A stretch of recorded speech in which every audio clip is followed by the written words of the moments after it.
कुंडी लगा ले सैया,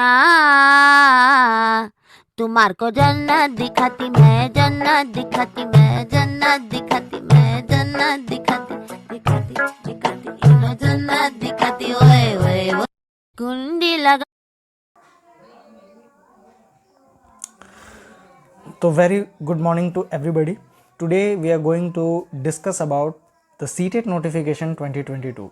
This is your beautiful channel Arya Education Hub, and I'm your mentor who is going to discuss about the official notification released by CBSE, Central Board of Secondary Education, for Central Teacher Eligibility Test 2022.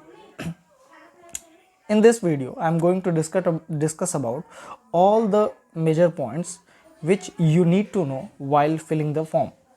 In this video, first of all, I want to say the notification is released and the date of filling of examination is from 31st of October to 24th of November 2022. Or you must also know that the filling time of the last date is 3:30 hours evening PM, यानी शाम में आप 15:30 बजकर तब तक आप form को fill कर सकते हैं। और डेट ऑफ एग्जामिनेशन क्या रहेगा? देखिए, डेट ऑफ एग्जामिनेशन तो अभी बताया नहीं जा सकता क्योंकि ऑनलाइन एग्ज़ाम होने वाले हैं और कंप्यूटर बेस्ड टेस्ट होने वाला है। तो कंप्यूटर बेस्ड टेस्ट होने के कारण हर बच्चों का डेट अलग अलग हो सकता है, स्लॉट भी अलग अलग हो सकता है क्योंकि ऑनलाइन अरेंजमेंट में काफ़ी दिक्कतें आती है। तो डेट ऑफ एग्जामिनेशन आप वैसे आपको मंथ याद रखना होगा कि दिसंबर 2022 से लेकर के जनवरी 2023 तक ये आपका एग्जामिनेशन कंडक्ट करा लिए जाएंगे, ठीक है। और कौन फॉर्म को फिल कर सकता है? Who can fill the form? तो वो सारे बच्चे जिन्होंने बीएड या तो कंप्लीट कर लिया है या बीएड कर रहे हैं, परस्यूइंग है, या डिलेड में एडमिशन ले रखा है, वो सारे बच्चे इसमें फॉर्म को फिल कर सकते हैं। जिन्होंने भी टीचर्स ट्रेनिंग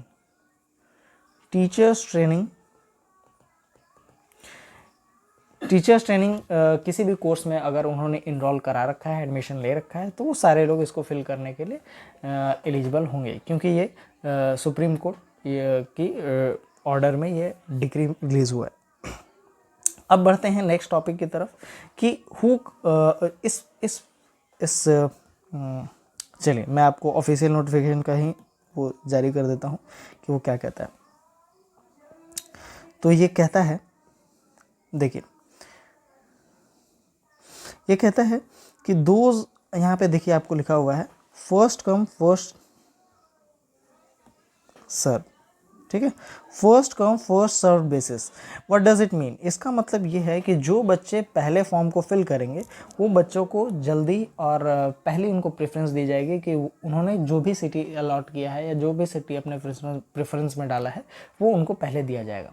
और अगर सीट तो फिक्स है, मतलब आप किसी भी एक सिटी को निर्धारित करेंगे तो वहाँ पे निर्धारित ही सीटें दी गई हैं।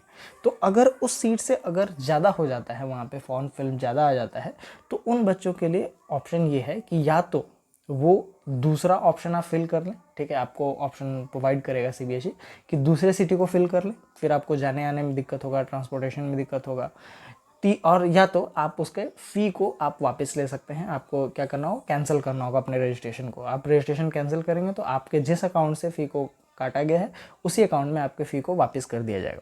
तो यही यहाँ पे फर्स्ट कम फर्स्ट सर्विस के बेसिस पे की बात यहाँ पे की गई है, ठीक है। ये सारी चीज़ें आप डिटेल में पढ़ सकते हैं, ठीक है। ये मैं आपको इसको भी दिखा दूँगा, और ये तो आपका इंग्लिश वाला मॉडल है, इसको मैं हिंदी वाला भी दिखा दूँगा आपको, ठीक है। तो ये मैं इसे हटा देता हूँ, ठीक है। तो फर्स्ट कम फर्स्ट सर्व वाले रूल आपको समझ में आ गया होगा। फर्स्ट कम फर्स्ट सर्व वाले रूल यानी seat available on any specific city is limited, you must enroll और register as soon as possible whenever the form filling date will be released. और आपको जब फॉर्म फिल करना स्टार्ट हो जाएगा तो आपको जितनी जल्दी हो सके फॉर्म को फिल कर लेना। अच्छा, if you don't get your first preference then तब क्या होगा? तो या तो आपको रिफंड मिल जाएगा, या आपको अदर सिटी का चॉइस को आपको फिल करना होगा, जो भी आपके नज़दीकी सिटी होगी उसको आप फिल कर लें और आपको वो मिल जाएगा, ठीक है। और 6 नंबर पॉइंट है कि कंप्यूटर बेस्ड टेस्ट होने वाला है, ये ऑफलाइन टेस्ट नहीं होगा, ये ऑनलाइन टेस्ट होगा।